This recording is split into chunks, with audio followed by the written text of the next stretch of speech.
Thank you, Mr. Chairperson, and the rest of the committee that's left. A lot of what I was going to say has already been said, so I'm going to try to go through the bullet points that I don't think have been mentioned, and I did submit my testimony as well. So the intent of a lot of the called and anti-gun bills, I'm sure the intentions is good, but I don't think they will do anything meaningful as far as reducing gun violence, and I also think they have a lot of negative effects. And I think the laws that are on the books are actually pretty good. And according to an article in WPRI on March 22nd, I'm going to quote here, there was a spike in firearms that were seized. There was 171 firearms that were seized last year in Providence alone. And the officials attribute that to smarter policing, better internal communication, and a spike in judge-approved search warrants. So I think we all agree that the laws are good enough. We just need to enforce them more and give the law enforcement the tools they need. We also heard some people say they don't feel the need to protect themselves, no matter where they are. Well, that's their choice, but don't take that choice away from me, because I have a different choice that I like to exercise. This bill, this has been covered, and this has been covered.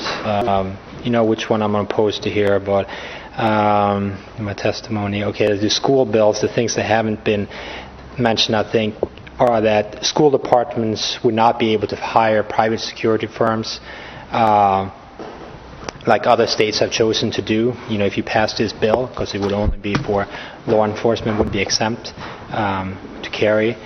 And this would, we heard a lot about people don't want civilians to come and interrupt or they think they can stop a mass shooting. I don't think it's so much about that. You're taking away my right to defend my children and myself when I go and pick up my children. They're not in school yet, but they will start this fall. My oldest one will. So I don't understand the reasoning by saying that you can carry everywhere else, but not when you pick up your children at school, where I think you definitely should have the ability to do that. And also, I think it will make someone very vulnerable that might have a restraining order against someone else, because that person is going to know when and where that person is going to be a very predictable time and place. Would be much more vulnerable against an attack. We heard some people say that they should leave their guns in their car, for example, while they're going to pick up their children. But in the same article I mentioned earlier by WPRI, they were surprised and shocked that people are actually leaving their guns in their cars because they get stolen. So I think it just proves that there's a much more likelihood that something bad is going to happen to the gun if you leave it in the car unattended. And also you're going to have people seeing that you unholster a gun right next to a school. I think it's going to cause a lot more panic than if it stays concealed. There are some exemptions to the ban that are listed in 12.7.21, and I think it's pretty broad. It even includes fire marshals and arson investigators. And we heard that civilians don't have the training to interfere in mass shootings. I really don't think a fire marshal and an arson investigator would have any better training than I do. I think that's something that haven't really been mentioned. We heard some studies that I think 82% of Rhode Islanders support this ban on guns in schools. As the chairperson brought up, it's most likely a flawed study because you can target your audience, and I'm definitely not seeing 82% of the people I've testified here today are in support. I see it's probably 82% of the people here wearing yellow buttons saying gun control does not work. So I think I just want to point that out. Also, let me see here, Bill 5262, I'm opposed to that too,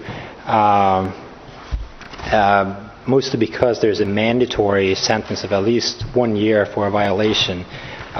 This will take away the court's discretion when sentencing an individual who unknowingly committed a crime that's perfectly legal today.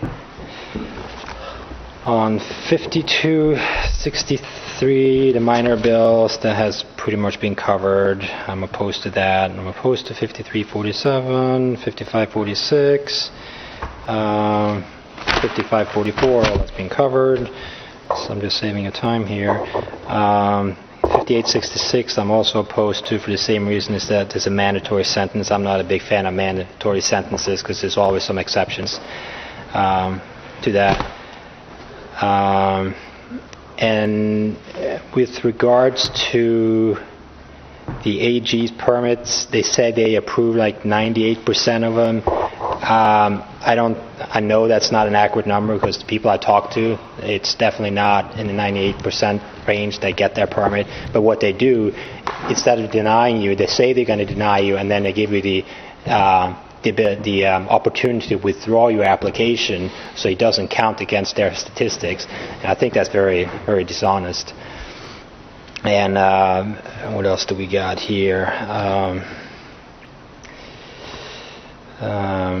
Yes, I'm in support of the 6039, which will reform the CCW licensing process. And this is a bill that you passed overwhelmingly last year. Thank you a lot. I appreciate that, and hope we can do that again this year. And hopefully the Senate side won't pull any stunts like it did last year with the state police and the chief in Providence basically telling lies. And right after that happened, because they were giving the public the impression that they were losing their discretion. They don't have that discretion today. The courts have said in the Mosby in the Gadomski decision that the discretion lies on the suitability requirement, but if you meet all the requirements, it is a shall issue permitting system. I went to the Providence police. I actually called them first, and I requested an application. They told me I had to go to the Attorney General. As explained, no, I'd like to have the local, the town application. They said they still don't have it. I went down there. I talked to 2 or 3 different dispatch officers. The officer in charge, they all told me the same thing. This is why we need this reform. And I have a very kind of a bad experience in Newport myself. I started in 2010.